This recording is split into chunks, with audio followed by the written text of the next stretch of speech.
اعوذ باللہ من الشیطان الرجیم بسم اللہ الرحمن الرحیم ام حسب الذین فی قلوبہم مرض، یا خیال کرتے ہیں وہ لوگ جن کے دلوں میں نفاق کی بیماری ہے، الَّن یخرج اللہ اضغانہم، کہ اللہ تعالی ظاہر نہیں کرے گا ان کے دلی کھوٹ کو۔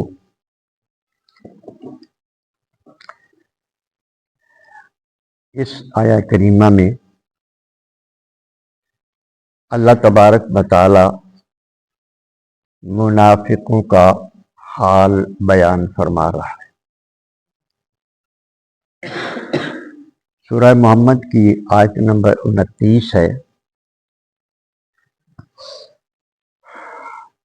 منافق کے بارے میں اکثر بیان ہوتا رہتا ہے کہ منافق کے دل میں اسلام کے بارے میں بغض ہوتا ہے، اسلام سے محبت نہیں ہوتی۔ اسلام سے محبت صرف وہ بندہ کرتا ہے جس کو اللہ سے محبت ہوتی ہے۔ جو نبی کریم رؤوف الرحیم صلی اللہ علیہ وآلہ وسلم سے محبت کرتا ہے وہی اللہ سے محبت کرتا ہے۔ جن لوگوں کے دلوں میں اللہ کی محبت اور نبی کریم علیہ الصلاۃ والسلام کی محبت ہوتی ہے وہ مومن ہوتے ہیں۔ والذین آمنوا اشد حبا للہ، اللہ فرماتا ہے ایمان والا اللہ سے محبت کرتا ہے سب سے زیادہ، یہ ایمان کی علامت ہے۔ اور نبی کریم علیہ السلام نے ارشاد فرمایا لا یؤمن احدکم حتی اکون احب الیہ من والدہ وولدہ والناس اجمعین، کہ جب تک تمہیں ہر چیز سے بڑھ کر، اپنے ماں باپ، اپنی اولاد، ہر چیز سے بڑھ کر مجھ سے پیار نہ ہو جائے اس وقت تک مومن نہیں ہو سکتے۔ تو منافق جو ہوتا ہے اس کے دل میں دنیا کی محبت ہوتی ہے۔ وہ جو اسلام پڑھتا ہے، کلمہ پڑھتا ہے نا، اور اسلام کو ظاہر کرتا ہے، وہ بھی ایک اس کا دھندا ہوتا ہے۔ دنیوی مفادات حاصل کرنے کے لیے، مسلمانوں سے دنیوی مفادات حاصل کرنے کے لیے وہ کلمہ پڑھتا ہے، تو وہ بھی ایک دھندا ہے دنیوی نفع حاصل کرنے کے لیے۔ تو اسلام کی دشمنی، اسلام کی مخالفت اس بندے کے دل میں ہوتی ہے۔ یہ ہو گئی منافق کی وضاحت۔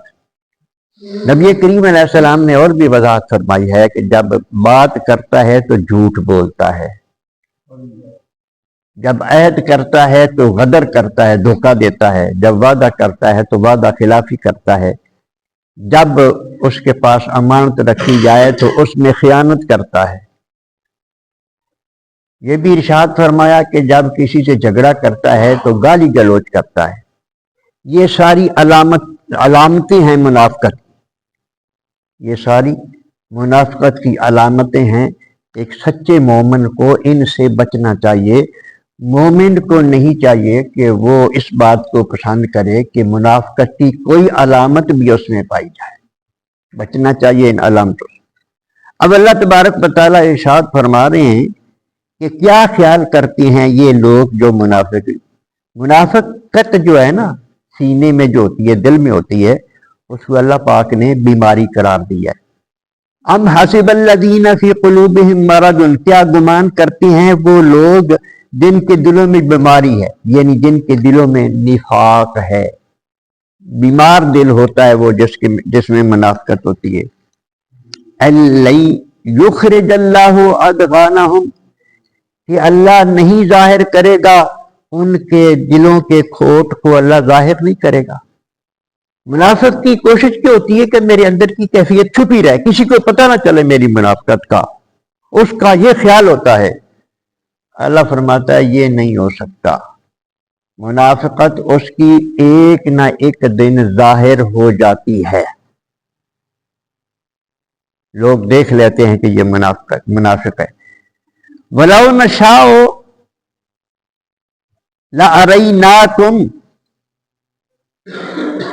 فَلَعَرَفْتَهُمْ، اگر ہم چاہیں تو ہم دکھا دیں یہ لوگ، آپ ان کو پہچان لیں، بِسِیمَاهُمْ، ان کے چہروں سے، ان کی پیشانیوں سے۔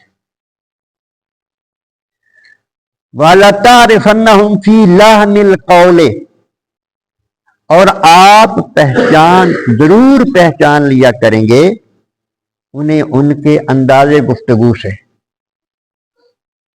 ان کی بات کرنے کا جو انداز ہے نا منافق کا، اس سے آپ ضرور ان کو پہچان لیں گے۔ واللہ یعلم اعمالکم، اللہ تبارک و تعالی تمہارے اعمال کو جانتا ہے، اللہ تبارک و تعالی تمہارے اعمال کو جانتا ہے۔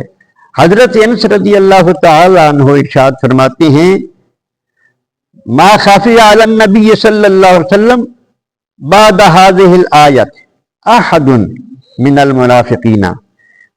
حضرت انس رضی اللہ تعالیٰ عنہ جو کہ نبی کریم علیہ السلام کے صحابی ہیں، وہ فرماتے ہیں کہ اس آیت کے نازل ہو جانے کے بعد کوئی منافق بھی چھپا نہیں رہا، سب کو نبی کریم علیہ السلام نے جان لیا تھا کہ یہ منافق۔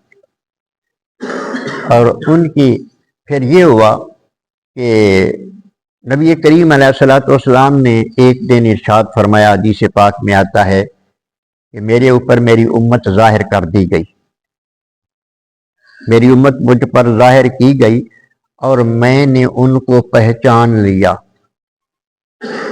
ان کے ایمان کو پہچان لیا، ان کی کیفیات کو پہچان لیا، حدیث پاک میں آتا ہے۔ تو منافقین ان کو تو حضور کی بات پر یقین نہیں ہوتا نا، جب مجلس میں اٹھے تو باہر جا کے کہنے لگے کہ ہمارا پتہ نہیں، ہم اندر بیٹھے ہوئے ہیں، ساتھ رہ رہے ہیں، ہمارا تو پتہ نہیں۔ تو دعویٰ یہ ہے کہ ساری امت کو پہچان گئے۔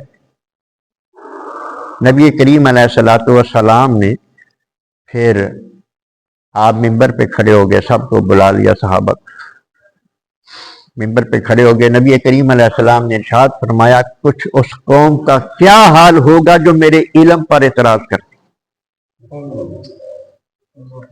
اس قوم کا کیا حال ہوگا جو میرے علم پہ اعتراض کرتی ہے۔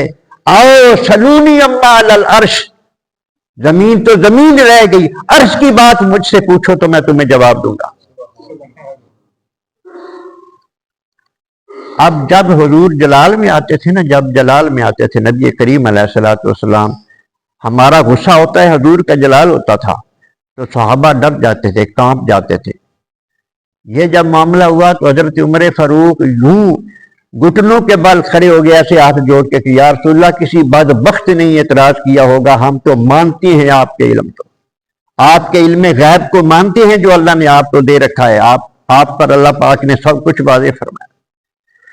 تو نبی کریم رؤوف الرحیم صلی اللہ علیہ وسلم نے پھر اللہ کے اذن سے یہ ارشاد فرمایا ایک دن کہ ہر ایک کو نام لے لے کے کہ اے فلاں شخص کھڑا ہو جا، نکل جا مسجد سے، تو منافق ہے۔ اس دن اللہ نے فرما دیا کہ محبوب ان کو نکال دو، نام لے لے کر نکال دو، نام لے لے کر نکال دو۔